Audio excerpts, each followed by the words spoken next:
सभी को नमस्कार और आज हम बात करेंगे जो बड़े-बड़े एनजीओज़ हैं, उनमें क्या चैलेंजेस सभी फेस कर रहे हैं और वो किस तरह के चैलेंजेस हैं।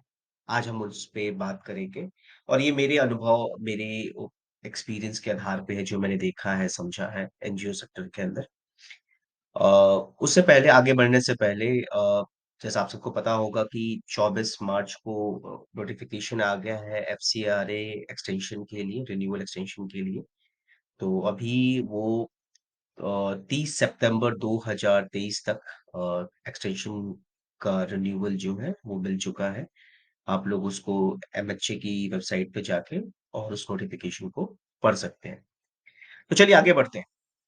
तो जब हम बात करते हैं बड़े एनजीओज़ के चैलेंजेस की, तो एक जो सबसे बड़ा चैलेंज जो मुझे समझ में आता है, वो है कि हायरार्कियल ऑर्गेनाइजेशनल कल्चर। एक हायरार्की वाला बेस्ड है, वहाँ पे आप देखोगे बहुत सारे स्ट्रक्चर्स जो हैं, वो रोल प्ले करते हैं रादर देन ह्यूमन जो है वो प्ले करें। वो स्ट्रक्चर, वो जो पोजीशन है, वो बहुत इम्पोर्टेंट हो जाती है रादर देन जो काम है, वो इम्पोर्टेंट होना। और कई जगहों पे ये किसी कॉर्पोरेट से भी बहुत ज़्यादा हायरार्की देखने को मिल जाती है। और ये कहीं न कहीं जो बड़े एनजीओज़ हैं उनको प्रॉब्लम पहुँचा रहा है। उनके लिए प्रॉब्लम क्रिएट कर रहा है और उनको सोचने की ज़रूरत है कि कैसे इसको सिंपल और बेहतर बनाया जाए। अगर ये हायरार्कियल कल्चर नहीं खत्म होगा, ऑर्गेनाइजेशनल कल्चर, बहुत मुश्किल हो जाएगा for big NGOs to work on ground actually, या फिर सोशल सेक्टर में काम कर पाना। तो उनको सोचने की ज़रूरत है how they can make it simple, how they can make it better. और इसका एक बहुत अच्छा तरीका है, अगर आप अभी देखोगे जो स्टार्टअप्स और सोशल सेक्टर में आ रहे हैं, डेवलपमेंट सेक्टर्स में आ रहे हैं, तो उनमें ये शायद ही है।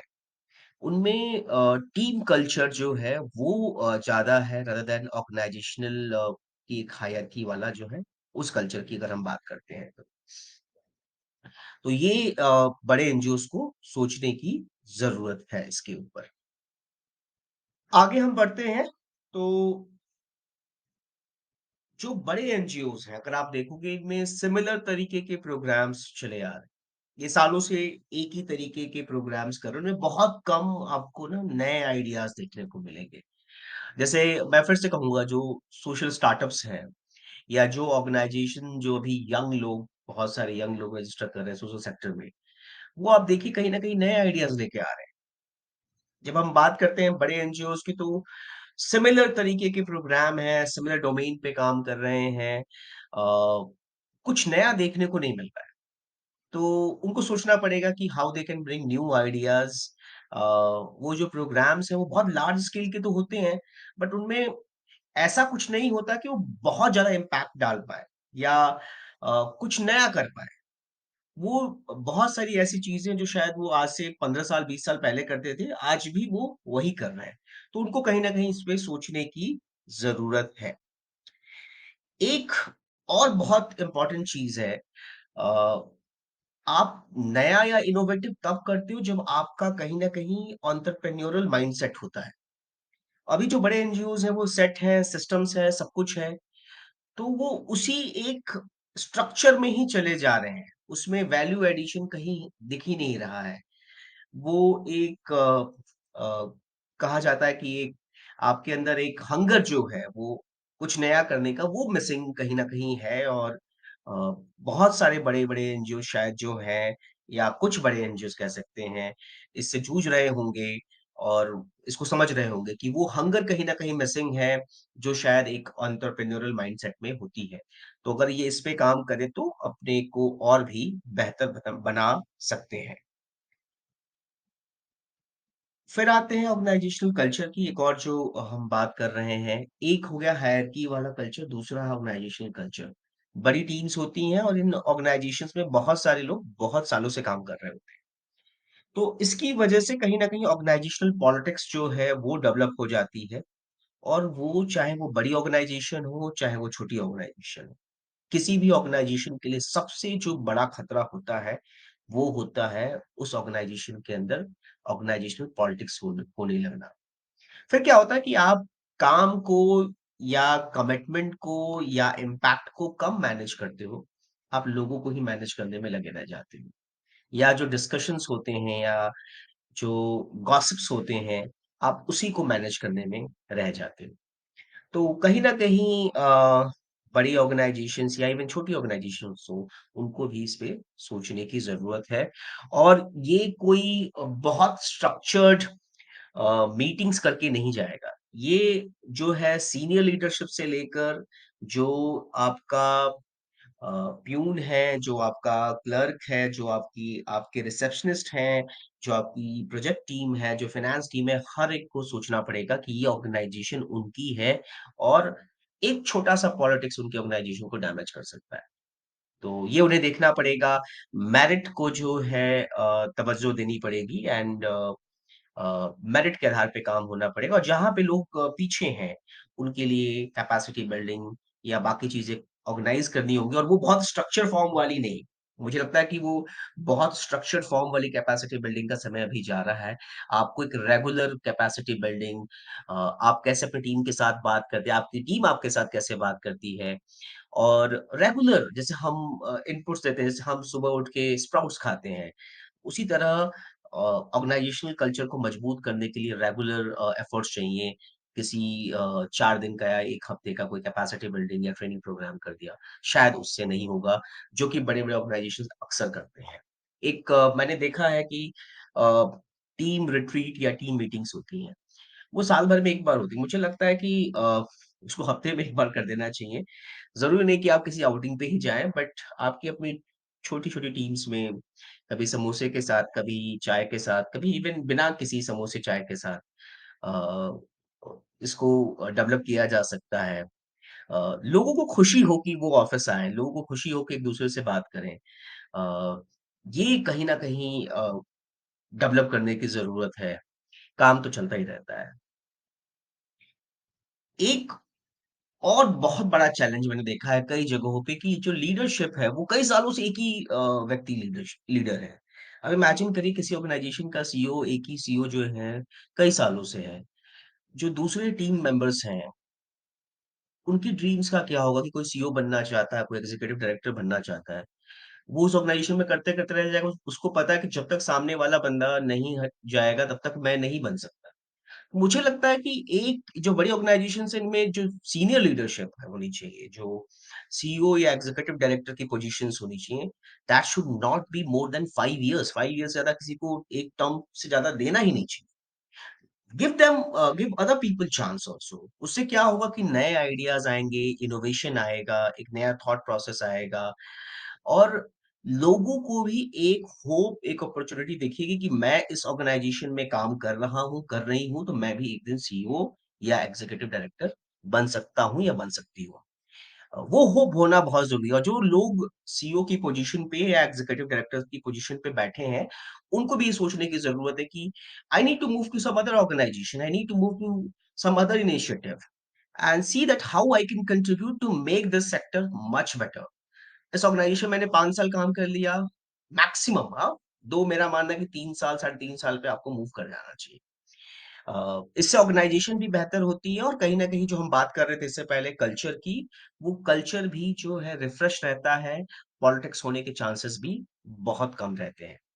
तो मेरी गुज़ारिश है सारे उन सीईओ से और एग्ज़ीक्यूटिव डायरेक्टर से जो बड़ी ऑर्गेनाइजेशंस में काफ़ी समय से बैठे हुए हैं, वो इस बात पे सोचें और समझें और give chance to other people also, and they can move to some other initiative, do something interesting and make this sector much better. एक और बहुत बड़ा चैलेंज है कि हम बात करते हैं कंप्लायंसेस की कि कंप्लायंस अ, कैसे बेहतर हो सकते हैं एनजीओ सेक्टर में। यहाँ माफ करिएगा छोटी सी मिस्टेक हो गई कंप्लायंस के स्पेलिंग को लेकर, क्षमा चाहूंगा मैं। तो एनजीओ सेक्टर में जो बड़े एनजीओ उनके पास बड़ी फाइनेंस टीम है और बहुत सारे लोग काम कर रहे हैं। बट क्या होता है कि जब हम बहुत स्ट्रक्चर होते हैं हम बहुत फॉलो अप नहीं कर पाते। जैसे मैं एक ऑर्गनाइज़ेशन में जहाँ काम करता था, वहाँ मेरा सुबह सबसे पहला काम यही होता था कि चेक करना कि कितने कंप्लायंस नोटिफ़िकेशंस हैं, सेक्टर में क्या हो रहा है, उसको समझना और बहुत महीन तरीके से उसको पढ़ना और जानना। देन जो है मेरी फाइनेंस टीम के साथ एक वीकली मीटिंग होती थी, बहुत छोटी-सी फाइनेंस टीम थी एंड देन फ़ॉलो अप करना। तो कई बार होता था कि सीए को मैं दिन भर में 2-3 बार भी मैं कॉल करूँगा। फाइनेंस टीम से पूछना, एक सिस्टम बनाना कि रेगुलर चेक हो पाए। तो वो आई थिंक मुझे लगता है कि बड़ी ऑर्गनाइज़ेशंस में स्ट्रक्चर तो है, बट ये जो फ़ॉलो अप या रेगुलर चेक का जो सिस्टम है, वो मिसिंग है। हम प्रोजेक्ट्स को देख रहे हैं, हम प्रोजेक्ट्स के बजट को देख रहे हैं अ, और शायद कहीं न कहीं कंप्लायंसेस को थोड़ा बहुत भूल जा रहे हैं। तो मुझे लगता है उस पे अगर काम करेंगे, तो एक बेहतर ऑर्गनाइज़ेशन बन सकती हैं, जो बड़ी संस्थाएँ हैं, वो भी। अम, एक और मैंने देखा है कि बहुत सारा फ़ोकस जो है, एक बहुत बड़ी एनुअल रिपोर्ट निकालने में है। आजकल लोग जो है न्यूज़ फ़ीड पढ़ते हैं। आजकल जो लोग हैं वो अ, क्विक न्यूज़ देखते हैं। आजकल लोग डेटा देखते हैं। बड़ी-बड़ी 60 पेज 70 पेज की एनुअल रिपोर्ट कौन पढ़ेगा? उसमें भी आगे के 3-4 पेजेज़ जो हैं मैसेजेस से भरे होते हैं। अ, यकीन मानिए उन मैसेजेस को शायद ही कोई पढ़ता होगा। तो उन मैसेजेस की बजाय किसी कम्युनिटी का कोई मैसेज हो या कोई कम्युनिटी जो है वो अपने फीडबैक शेयर करे, उनको देखिए। और एनुअल रिपोर्ट को कहीं न कहीं रियलिस्टिक बनाने की कोशिश होनी चाहिए, अगर बना भी रहे हैं तो। कि हमने 1 मिलियन लाइफ को चेंज कर दिया। बहुत मुश्किल होता है 1 मिलियन लाइफ को चेंज कर पाना या हम कोई ऐसा फिगर या कोई डेटा दे दें। तो हमें ये देखने की ज़रूरत है कि हम कितना उसको रियलिस्टिक बना पा रहे हैं, कितना सिंपल बना पा रहे हैं। इफ यू आस्क मी मुझे लगता है कि 3 से 5 पेज से ज़्यादा की एनुअल रिपोर्ट नहीं होनी चाहिए और आपका फ़ोकस ये होना चाहिए कि हम अपने जो हमारा जो ग्राउंड टीम है, वो कैसे इस रिपोर्टिंग को समझ पाए, नंबर्स के फॉर्म में, उसको काम के फॉर्म में। अ, अभी क्या हो रहा है बड़ी एनजीओज़ में काम कोई और कर रहा है, रिपोर्ट कोई और बना रहा है, शेयर कोई और कर रहा है, बात उस पे कोई और कर रहा है। अक्सर आप देखोगे तो सारे जगहों पे या मैक्सिमम जगहों पे आप देखोगे तो इसी तरह का स्ट्रक्चर रहता है। तो मेरा मानना है कि कभी-कभी ये एनुअल रिपोर्ट जो कम्युनिटी मोबिलाइज़र है, वो भी इस पे बात करे। उसको भी समझ में आना चाहिए एनुअल रिपोर्ट है क्या? कोशिश हम ये भी करें कि हम एनुअल रिपोर्ट जो है लोकल लैंग्वेज में निकालें।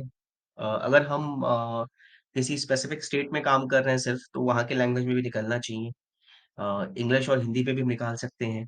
तो ये एक सोचने की ज़रूरत है कि इस फ़ोकस को कैसे आप चेंज करें, बड़ी-बड़ी एनुअल रिपोर्ट्स की बजाय इम्पैक्ट रिपोर्ट्स निकालें। तो मुझे लगता है कि बड़ी ऑर्गनाइज़ेशंस बहुत अच्छा काम कर सकती हैं। एक जो इम्पोर्टेंट चीज़ है बड़ी ऑर्गनाइज़ेशंस जो अभी सबसे ज़्यादा स्ट्रगल कर रही हैं कि ग्राउंड पे शायद नहीं है। बिकॉज़ मोस्टली उन्होंने सब ग्रांटिंग का काम किया है और सब ग्रांटिंग में उन्होंने पार्टनर्स के साथ काम किया है, कैपेसिटी बिल्डिंग का काम किया है। और अभी बहुत सारे जो कंप्लायंस या लॉज़ चेंज हुए हैं, तो उसमें सब ग्रांटिंग ऑलमोस्ट लाइक एफसीआरए में ऑलमोस्ट खत्म है। और लोकल फंड्स है उसमें कितनी सब ग्रांटिंग हो पाएगी ये भी अपने आप में एक सूचना है उसमें भी कई सारे चेंजेस अभी आ रहे हैं। तो ग्राउंड में जब आप नहीं हो, तो आप कम्युनिटी से कहीं न कहीं एक लेवल पे थोड़ा तो डिस्कनेक्ट हो और वो डिस्कनेक्ट दिखता भी है।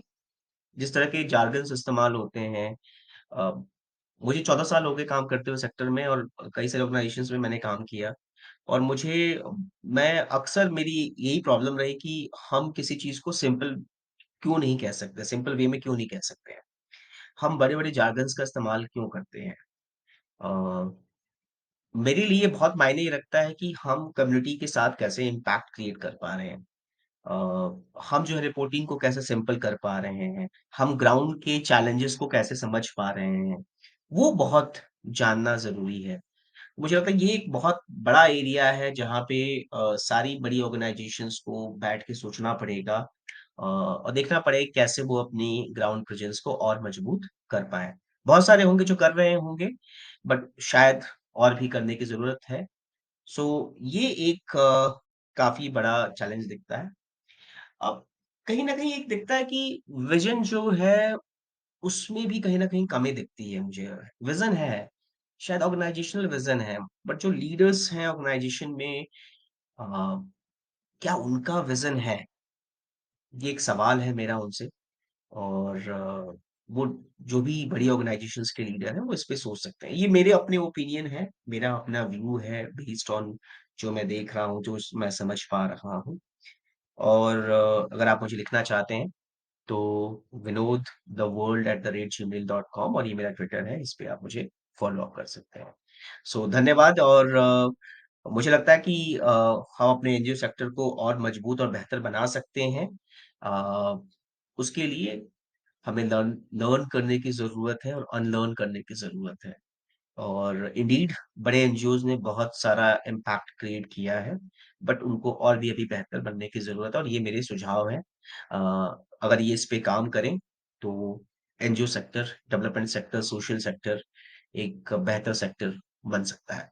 धन्यवाद।